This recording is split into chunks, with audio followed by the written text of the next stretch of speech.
ভারতের কিংবদন্তি শিল্পপতি টাটা গ্রুপের ইমেরিটাস চেয়ারম্যান রতন টাটা বুধবার মুম্বাইয়ের একটি হাসপাতালে ৮৬ বছর বয়সে শেষ নিঃশ্বাস ত্যাগ করেন। তার মৃত্যুতে ভারতের শিল্পখাত যেন এক মহীরুহ হারাল।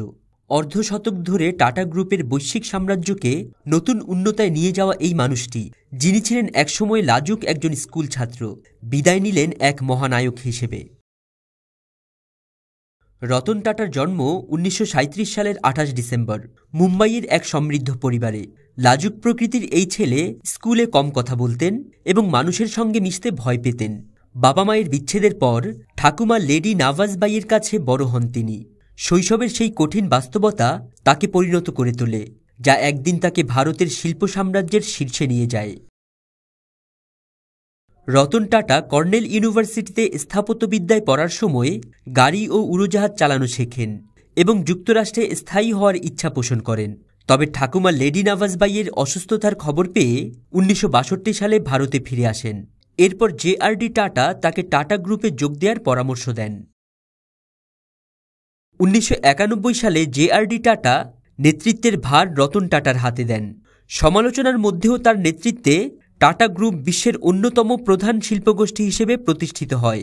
রতনের সময় টাটা গ্রুপ কোরাস ও জাগুয়ার ল্যান্ড রোভার অধিগ্রহণ করে এবং বিশ্বের দ্বিতীয় বৃহত্তম চা কোম্পানি টেটলির মালিকানা লাভ করে।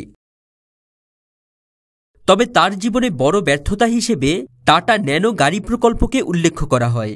এক সাক্ষাৎকারে তিনি বলেছিলেন, ১ লাখ রুপিতে গাড়ি তৈরির ধারণা ছিল আমার জীবনের সবচেয়ে বড় ভুল। রতন টাটা সবসময় একটি উন্নত ভারতের স্বপ্ন দেখতেন। ২০০৯ সালে এক অনুষ্ঠানে তিনি বলেছিলেন, আমি এমন একটি ভারত দেখতে চাই যেখানে মানুষ মেধা ও পরিশ্রমের মাধ্যমে উন্নতির সুযোগ পাবে। তিনি কখনোই শুধু অর্থের ভিত্তিতে উন্নতির পক্ষে ছিলেন না, বরং পরিশ্রমকে তিনি সবচেয়ে বেশি মূল্যবান মনে করতেন। রতন টাটা ছিলেন নম্র, দানশীল এবং সুশৃঙ্খল ব্যক্তি। সহজ জীবনযাপন, পশু পাখির প্রতি ভালোবাসা এবং অকৃতদার থাকা ছিল তার ব্যক্তিত্বের বিশেষ বৈশিষ্ট্য। শিল্পের দুনিয়ার এই মহানায়ককে আজ বিদায় জানাচ্ছে পুরো ভারত। রতন টাটার মৃত্যুতে প্রধানমন্ত্রী নরেন্দ্র মোদী সহ অনেক গণ্যমান্য ব্যক্তি শোক প্রকাশ করেছেন। তার কাজ, মূল্যবোধ ও দানশীলতার মাধ্যমে তিনি নিজেকে ইতিহাসে অমর করে গেছেন। ফরিদ উদ্দিন মোহাম্মদ, ডেইলি বাংলাদেশ।